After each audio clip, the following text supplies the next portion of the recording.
Ya sabemos qué son los fósiles y cómo se forman. Ahora vamos a ver cómo se descubren y cómo se trabajan.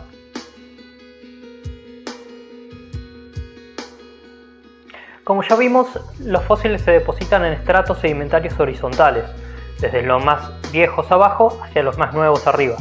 Pero para extraerlos, por lo general, no nos sirve que sigan enterrados varios metros bajo el suelo. Por suerte, las capas de la tierra se mueven y esas rocas profundas son levantadas, y es entonces cuando entra en acción otra fuerza de la naturaleza, que es la erosión, que gracias a la acción del agua, el viento y otros factores ambientales termina desgastando la roca y permitiendo que afloren los fósiles.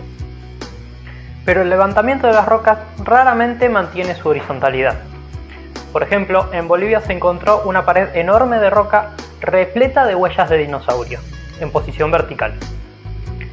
La deducción lógica sería que el dinosaurio que las produjo pudiera caminar por las paredes, ¿no? Bueno, no. Para empezar, porque esas huellas pertenecen a un dinosaurio saurópodo titanosaurio, esos grandes dinosaurios de cuello largo que carecían de la destreza para escalar paredes, y su piel era demasiado gruesa como para ser mordida por una araña radioactiva. Entonces la deducción lógica es que en ese lugar, por la acción de fuerzas compresivas, los estratos fueron plegados, y lo que hace millones de años fue el suelo de una planicie llena de barro, terminó posicionándose de manera vertical. Otras veces el plegamiento no es necesariamente tan exagerado, pero la erosión hace que afloren los estratos fosilíferos, y ahí es donde vamos los paleontólogos a buscar. Pero en muchos casos los fósiles terminan siendo como las medias perdidas y no se encuentran cuando los buscamos, sino que nos topamos con ellos por casualidad. A veces se trata de un turista que está paseando, y otras veces del trabajador de un campo que está recorriendo su terreno, que se encuentra con los fósiles expuestos a la intemperie. Otras veces las excavaciones de empresas de construcción terminan revelando fósiles que se encontraban en profundidad. Así fue como, por ejemplo, en La Plata se encontraron los restos del Arctotherium, el oso más grande que existió en el mundo, al excavar los cimientos para construir un hospital. También fue así como en Neuquén se encontró el Ecrixinatosaurus, que significa lagarto nacido de una explosión, al estar dinamitando para construir un gasoducto. En todos esos casos no fue un paleontólogo el que encontró los fósiles, sino que tuvieron que llamar a uno para que fuera a investigar, ya que la Ley Nacional de Protección de Patrimonio Paleontológico y Arqueológico número 25743/03 prohíbe la extracción de fósiles sin los debidos permisos previos.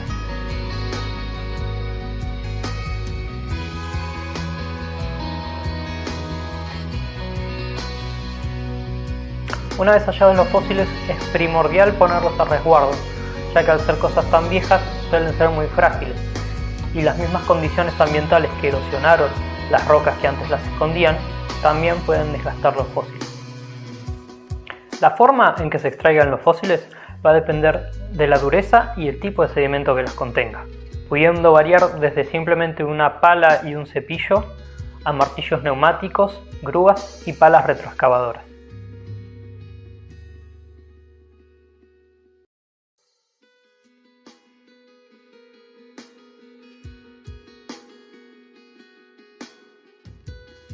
Por otro lado, la forma de transportarlos y asegurarlos va a variar en función del tamaño de las muestras, ya que no es lo mismo recolectar un pequeño frasco con sedimento conteniendo microfósiles que juntar en bolsas de papel burbuja impresiones de plantas o concreciones conteniendo restos de pequeños vertebrados, o tener que hacer un bochón para rescatar un cráneo aislado de un mamífero del Pleistoceno,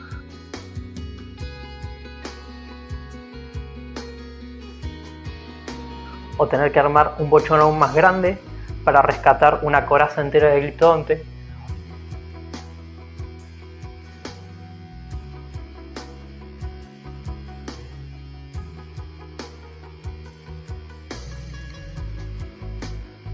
O construir bochones aún más grandes y más pesados para mover pieza por pieza todo un esqueleto de dinosaurio.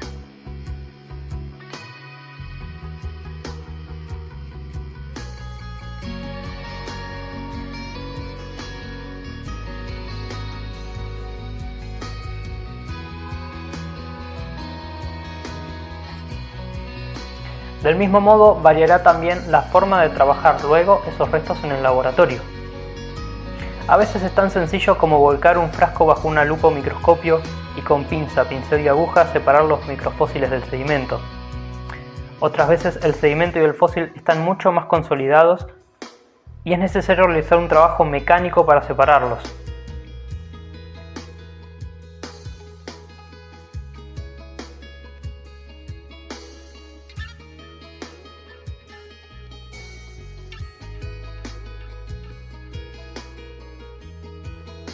A veces el fósil y el sedimento son de naturaleza muy distintas, y eso permite atacar la muestra con algún tipo de ácido que degrada el sedimento y deja el fósil intacto y limpio.